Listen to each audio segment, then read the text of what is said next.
That's 50 plus hours using the ANFIBIO. Just to get the point across again, I'm not sponsored by anybody, so I can be completely honest with this conclusion and review.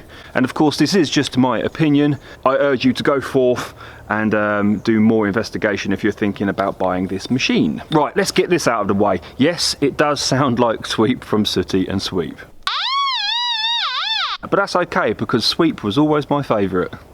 Firstly, I just want to repeat the point that I made in my first look video, that this stem is wonderful. This stem is really, really good, and just how well made it is. The arm cup, the movable arm cup is fantastic, and I love the handle itself. It's made of this rubber, which is really, really durable. It just feels like an all-round tough machine. I love the fact that it's fully submersible. I love the fact that it vibrates underwater. Now, I've gone through pretty much all of the modes and tested all of the modes. In that 50 plus hours, I don't record all of my hunts because that would just be ridiculous. I can't put all of my hunts up on YouTube because I do quite a lot of them. It's found me everything that I would expect a mid-range, let's call it a mid-range machine, to find. I've got shillings, I've got sixpences, buckles, buttons, that type of thing. I'm fairly confident that if I was to swing over a nice object, a nice artifact, or a nice coin, then this machine would efficiently tell me that there is something there. It is a chatty machine.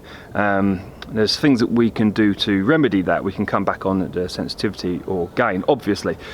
But in doing that, we're going to perhaps lose a slight bit of depth. Some people are fine with chattiness in machines. It doesn't bother me too much.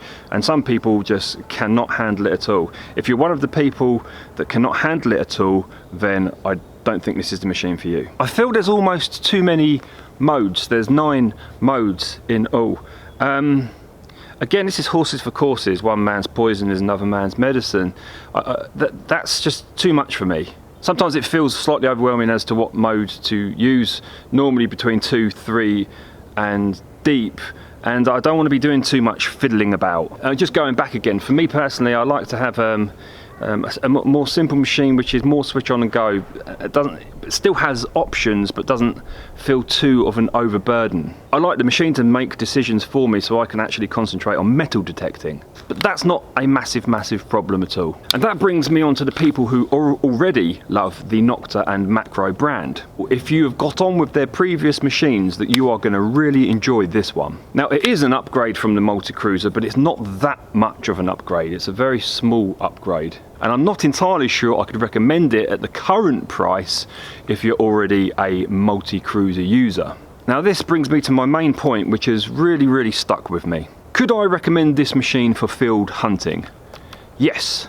Could I recommend this machine for beach and field hunting?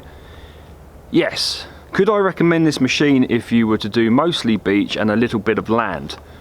No. The beach mode on this machine is pretty weak, unfortunately. If you want to go back and look at the video right there of how I did on the beach with this machine, I go into that in a little bit more detail. But to quickly repeat one of those points, the whole branding of the ANFIBIO is water based.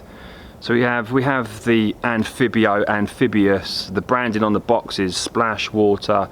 It goes underwater, it vibrates underwater, it can go down really small. It seems like its main strength should be a beach machine. But ironically for me, it was its worst mode. Now, those of you who follow me on Facebook, there's a video up there and you'll see that I did a beach depth test with the ANFIBIO, against the Equinox 800. This didn't do very well. It didn't do awful. It's not a bad machine, but up against a machine of a similar price, it didn't cut it. I just felt that was going to be the strongest mode, and that was the mode that I was really excited about, and that was why I was really excited about using the detector, because I thought I could get into the beach and I could get into the rivers, and it was just a bit like, again, it's not really bad at all, and it'll be fine for a lot of users. It was the mode that I got most excited about, and I just felt let down by it. So there you go. In a nutshell, that's pretty much it, I think. It's a good land machine, this machine.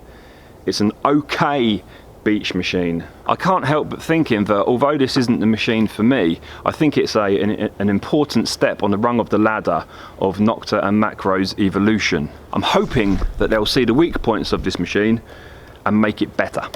I don't know, maybe the Simplex is a more exciting prospect for somebody like myself. So there you go, my friends. That's it in a nutshell.